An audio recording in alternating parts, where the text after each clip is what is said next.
আসসালামু আলাইকুম ওয়া রাহমাতুল্লাহি ওয়া বারাকাতুহু। কেমন আছেন বন্ধুরা? আশা করি সকলেই ভালো আছেন। ভালো থাকেন এই দোয়াই করি। কিছু কথা বলবো, কথাগুলি ধৈর্য সহকারে শুনবেন। ভালো লাগলে লাইক কমেন্ট শেয়ার করবেন। বলছিলাম, বিগত সরকারের আমলে প্রধানমন্ত্রী সবসময় একটা কথা বলতেন যে আমেরিকা নাকি ওনার কাছে সেন্ট মার্টিন দ্বীপ চেয়েছিলেন। কীভাবে চেয়েছিলেন এগুলি উনি কখনো ব্যাখ্যা করেননি। দক্ষিণ কোরিয়ার সাথে আমেরিকার ভালো সম্পর্ক হওয়ার পর দক্ষিণ কোরিয়াতে কিন্তু আমেরিকার একটা বড় সামরিক ঘাঁটি আছে, কোনো দ্বীপে অথবা আশেপাশে। তারপর কিন্তু দক্ষিণ কোরিয়া হু করে সবার উপরে উঠে গেছে। আমেরিকা তার যত সহযোগিতা লাগে দক্ষিণ কোরিয়া করেছে, এবং দক্ষিণ কোরিয়ার লোক যত সহজে আমেরিকা যেতে পারে অন্য কোনো দেশের লোক এত সহজে যেতে পারে না। বিশেষ করে দক্ষিণ এশিয়ার মধ্যে বা এশিয়ার মধ্যে এত সহজ ফ্যাসিলিটি নিয়ে কেউ আমেরিকাতে যেতে পারে না। তারা আজকে বিশ্বের মধ্যে একটা উন্নত কান্ট্রিতে পরিণত হয়েছে। সেন্ট মার্টিন দ্বীপ আমাদের কত টাকা আয় হয় প্রতি বছর সেটা আমি জানি না। কিছু পর্যটক এখানে যায়, ঘোরাফেরা করে। সেন্ট মার্টিন দ্বীপে যদি আমেরিকা ওনার কাছে ঘাঁটি করার জন্য চেয়ে থাকে, উনি তো বিভিন্ন শর্ত দিতে পারতেন, বলতে পারতেন যে আমার দেশের লোকদেরকে তোমার দেশে কাজের সুযোগ করে দাও, আমার দেশের লোকজন ইঞ্জিনিয়ার ডাক্তার অনেক আছে, এগুলি তুমি নেও, তোমাদের দেশে যাওয়ার ভিসা আমাকে সহযোগীকরণ করে দাও, আমাদের লোকজন যেন তোমার দেশে গিয়ে কাজকর্ম করতে পারে, আমাদের দেশের পণ্য যা কিছু তোমার দেশে যাবে এগুলির ট্যাক্স মকুব করে দাও। বিভিন্ন শর্ত জুড়ে দিলে তো কথাটা এরকম খারাপ একটা রূপ নিত না। আর আমেরিকার সাথে যদি এই দ্বীপটি দিয়ে আমাদের একটা ভালো চুক্তি করা যায় সেটা কিন্তু মন্দ না।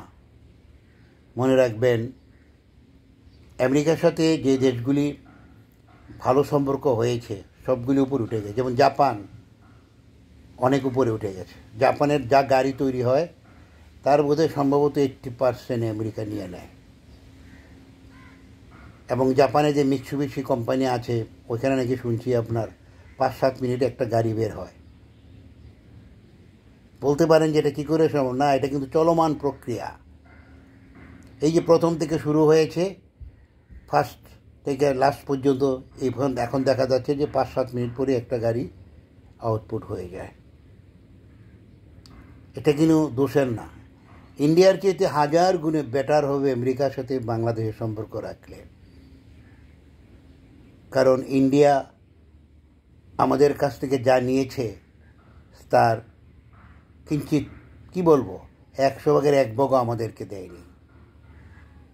আমরা ওদেরকে যা দিয়েছি। প্রাইম মিনিস্টার সবসময় বলতেন এই কথা, আওয়ামী লীগের প্রাইম মিনিস্টার, ইন্ডিয়াকে আমি যা দিয়েছি ইন্ডিয়া মনে রাখতে পারবে, কিন্তু ইন্ডিয়াও নয় কোনো কাজ করাও দেয় নাই। তিস্তা আমাদের ন্যায্য হিস্সার পানি তারা দেয় না।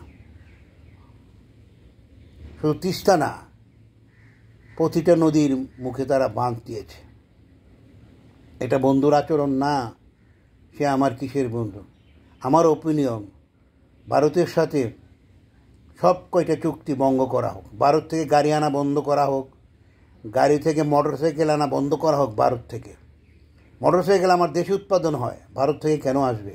এগুলি বন্ধ করে দিলে বৈদেশিক হাজার হাজার টাকা আমাদের বেঁচে যাবে। কাজেই ভারত বন্ধু হলে বন্ধুর মতন হতে হবে। তুমি খাবে, আমি মরে যাব, আমার দেশের কৃষক জমিতে ফসল করতে পারবে না পানির অভাবে, তুমি বাদ দিবে, তুমি আমার বন্ধু হতে পারো না। তাই আমাদের উচিত হবে তিস্তার ব্যাপারে তার সাথে সরাসরি কথা বলা, এবং তিস্তার যে অবস্থা এটা নিরসনের জন্য চীন, আমেরিকা যে কোনো বড় রাষ্ট্রের সাথে চুক্তি করে ওইখানে পানি সংরক্ষণের ব্যবস্থা করতে হবে। কারণ ভারতের সাথে আপনি নমুনা ব্যবহার করলে কোনো দিন ভারত আপনাকে কিছু দিবে না।